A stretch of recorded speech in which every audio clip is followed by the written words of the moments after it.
പരമപവിത്രമതാമീ മണ്ണിൽ ഭാരതാംബയെ പൂജിക്കാൻ പുണ്യവാഹിനി സേജനമേൽക്കും പൂങ്കാവനങ്ങളുണ്ടിവിടെ. ഇത് RSSന്റെ ഗണഗീതമാണ്. ഇത് റെയിൽവേയുടെ ഒഫീഷ്യൽ പേജിൽ പ്രസിദ്ധീകരിക്കുന്നതുകൊണ്ട് എന്താണ് കുറ്റം? ഇത് ദേശഭക്തി ഗാനമല്ലേ? ദേശീയോദ്ഗ്രഥനത്തെ സഹായിക്കില്ലേ എന്നാണ് BJPക്കാരും RSSകാരും ചോദിക്കുന്നത്. എന്താണ് ഗണഗീതം? എന്താണ് ഈ ഗണഗീതത്തിൽ ഉൾക്കൊള്ളുന്ന ദേശഭക്തി? അത് ദേശീയതയുമായി എത്രത്തോളം ചേർന്ന് നിൽക്കുന്നതാണ്? ഒരു സ്വതന്ത്ര ഡെമോക്രാറ്റിക് റിപ്പബ്ലിക്കായിട്ടുള്ള ഇന്ത്യയിൽ ഈ ദേശഭക്തി ഗാനത്തിന് എന്തു പ്രസക്തിയുണ്ട്? നമുക്ക് പരിശോധിക്കാം. സെലിബ്രേഷനാണ്. ആ കുഞ്ഞുങ്ങൾ നിഷ്കളങ്കമായിട്ട് ചെയ്തിരിക്കുന്ന ഒരു ആഘോഷമാണ്. അവർക്ക് അന്നേരം അതാണ് തോന്നിയത്, അത് അവർ ചെയ്തു. എവിടെയാണ് കുഴപ്പം എന്ന് ജനങ്ങളോട് പറഞ്ഞു കൊടുക്കണം. എനിക്ക് BJPക്കാരോട് അപേക്ഷിക്കാനുള്ളത്, ഇനി എല്ലാ പരിപാടിയിലും ഇത് പാടണം.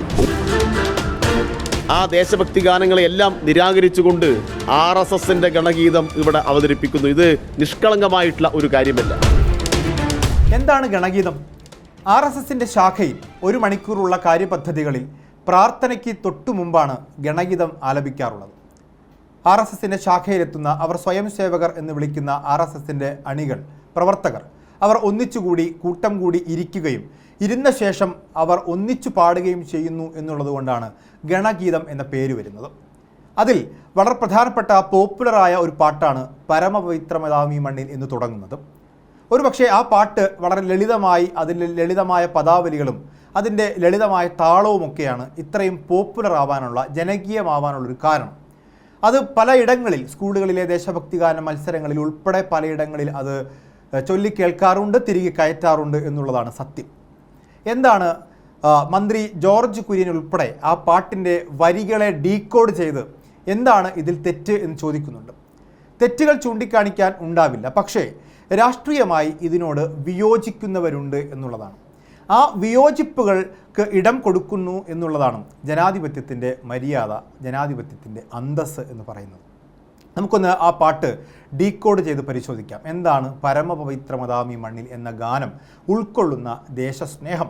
എന്താണ് പരമപവിത്രമതാമീ മണ്ണിൽ എന്ന ഗണഗീതം ഉൾക്കൊള്ളുന്ന രാഷ്ട്രീയം? ഈ ഗണഗീതത്തിൻ്റെ ആദ്യത്തെ വരി സ്വാഭാവികമായിട്ടും ഒരു ദേശസ്നേഹിയെ സംബന്ധിച്ച് ആദ്യത്തെ കേൾവിയിൽ ഒരു രാഷ്ട്രീയമായ ശരികേടും തോന്നേണ്ടതില്ല എന്നുള്ളത് തന്നെയാണ് എൻ്റെയും അഭിപ്രായം. പക്ഷേ അതിനെ ഡീകോഡ് ചെയ്ത് പരിശോധിക്കുമ്പോൾ അതിന് മതപരമായിട്ടുള്ള, രാഷ്ട്രീയമായിട്ടുള്ള ഒട്ടേറെ ഭിന്നിപ്പുകളും വിയോജിപ്പുകളും രേഖപ്പെടുത്തപ്പെട്ടിട്ടുള്ളതാണ്.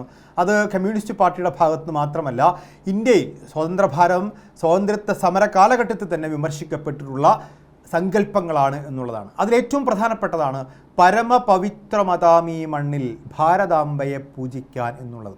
പരമപവിത്രം എന്നുള്ളതുകൊണ്ട് ഉദ്ദേശിക്കുന്നത് ഒരു ഭൂമി പവിത്രമാവുന്നത് എങ്ങനെയാണ്? മതപരമായാണ് അതിനെ പവിത്രമായും പുണ്യഭൂമിയുമായിട്ടൊക്കെ കണക്കാക്കുന്നത്. പവിത്രം എന്ന് പറയുന്നത് പുണ്യഭൂമിയാണ്. ഒരു ഇന്ത്യയിൽ താമസിക്കുന്ന എല്ലാ മനുഷ്യരെയും സംബന്ധിച്ച് ഇതൊരു പുണ്യഭൂമിയാവണം എന്നില്ല.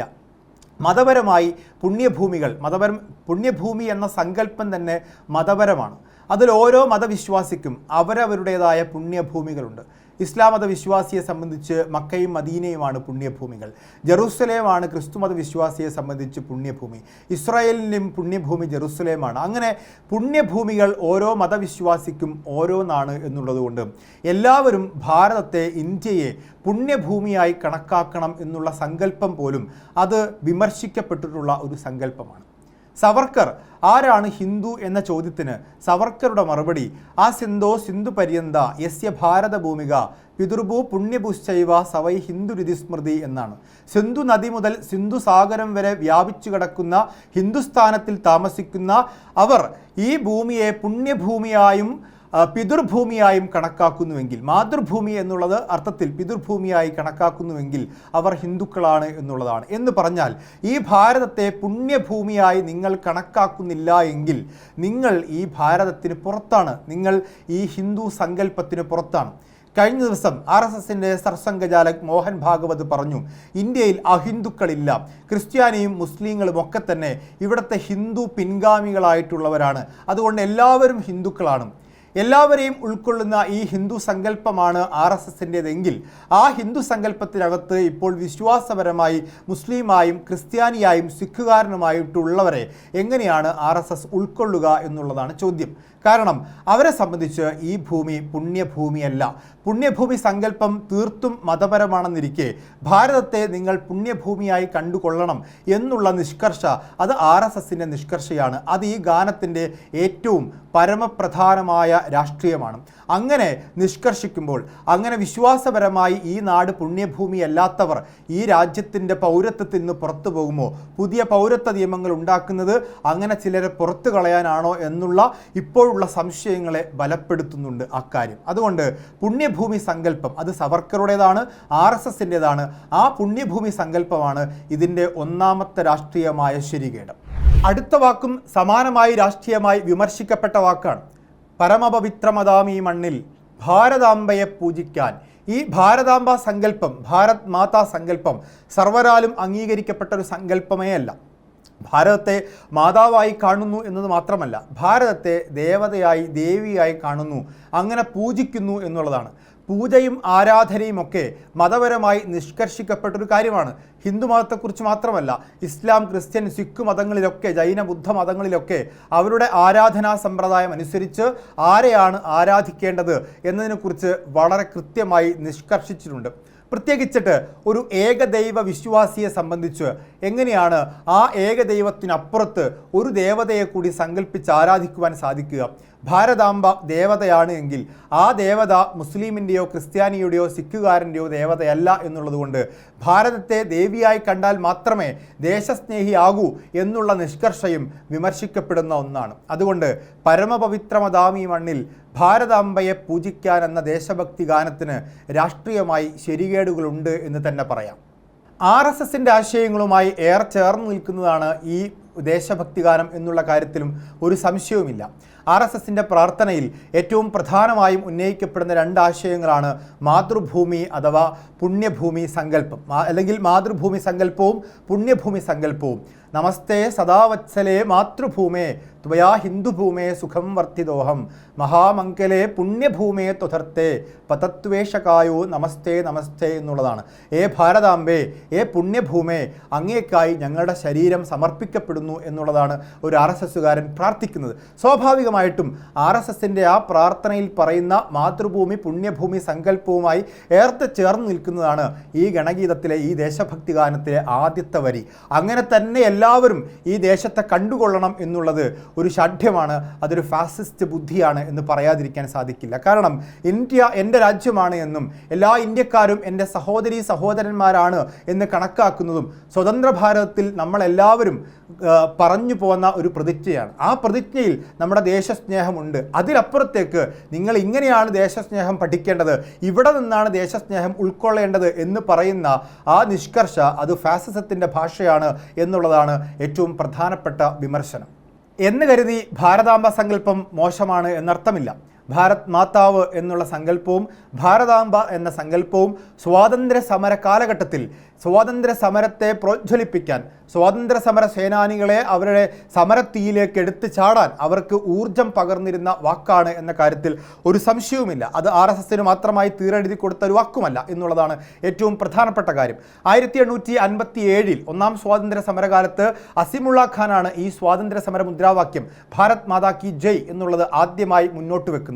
അതിനുശേഷം 1873 കിരൺ ചന്ദ്ര ബാനർജിയുടെ നാടകത്തിലാണ് ഭാരത് മാതാ സങ്കല്പം, ബംഗാളിൻ്റെ പശ്ചാത്തലത്തിൽ എഴുതപ്പെട്ട കർഷകരുടെ കഥ പറയുന്ന ആ നാടകത്തിൽ ഭാരത് മാതാ സങ്കല്പം ഉന്നയിക്കപ്പെടുന്നുണ്ട്. അതിനുശേഷം 1873 ആനന്ദമഠം എന്ന ബംഗാളി നോവൽ, ആനന്ദമഠത്തിൽ അതിൻ്റെ മധ്യഭാഗത്തായിട്ടാണ് ഈ വന്ദേ മാതരം എന്ന് പറയുന്ന വളരെ പോപ്പുലറായ പാട്ട് എഴുതപ്പെടുന്നത്. ആ വന്ദേ മാതരം എന്ന പാട്ടിൽ നമുക്കറിയാം ഭാരതാംബ എന്ന് പറയുന്ന സങ്കല്പമാണ്. വന്ദേ മാതരം എന്ന് പറയുന്നത് തന്നെ ഈ ഭാരതഭൂമിക്ക് നമസ്കാരം എന്ന അർത്ഥത്തിൽ തന്നെയാണ്, ഭാരതഭൂമിയെ വണങ്ങുന്നു എന്ന അർത്ഥത്തിൽ തന്നെയാണ്. അതുപോലെ തന്നെയാണ് അഭിനീന്ദ്ര ടാഗോറിൻ്റെ വരച്ചൊരു ചിത്രം നമുക്ക് നാടകത്തിലൂടെയും മുദ്രാവാക്യങ്ങളിലൂടെയും കേട്ടുപരിചയമുള്ള ഭാരതാംബയെ ഒരു കാവ്യവസ്ത്രധാരിയായിട്ടുള്ള ഒരു ഹിന്ദു ദേവതാ സങ്കല്പത്തിലുള്ള ഒരു ദേവിയായി അവതരിപ്പിക്കുന്നത് അവതരിപ്പിക്കുന്നത് അഭിനീന്ദ്രനാഥ് ടാഗോറിൻ്റെ ചിത്രത്തിലൂടെയാണ്. പിന്നീട് സുബ്രഹ്മണ്യ ഭാരതിയുടെ മാസികയുടെ കവർ ഫോട്ടോയായി ഈ ഭാരതാംബ ചിത്രീകരിക്കപ്പെടുന്നുണ്ട്.